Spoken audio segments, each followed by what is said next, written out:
fa hoeny amin'ny lapan'ny antenimierampirenena kosa isika ao anatin'ity fanadiadiana manaraka ity. Taorian'ilay savorovoro nisy teny amin'ny lapan'ny antenimierampirenena taorian'ny fisian'ny fihoaram-pefy nataona solombavambahoaka dia naneho ny fialan-tsininy filoha lefitr'ity andrim-panjakana ity androany. Tsy tokony hatao sakana amin'ny fitohizan'ny fiaraha-miasa eo amin'ny mpanao gazety sy ny antenimierampirenena moa izany tranga izany tranambaran'ity filoha lefitry ny andrim-panjakana ity hatrany. Naneho ny fialan-tsiny ny biraomahatry ny antenimierampirenena androany sy manoloan'ilay savorovoro nisy tetsy amin'ny antenimierampirenena ny talata 13 marsa lasa teo.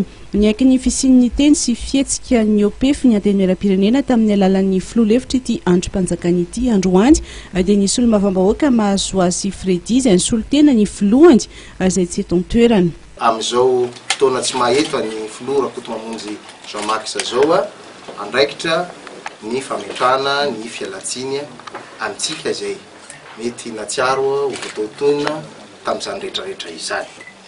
Ny takarivan'iny moa dia tanteraka ihany ny fivoriam-be ary lany moa zany fa hoe azony rehetra atrena ny fivoriana izay mitondran'ny gouvernementa fanazavana misimisy kokoa mikasika an'ireo volavolan-dalàna tehizoro misarana fifidianana ireo.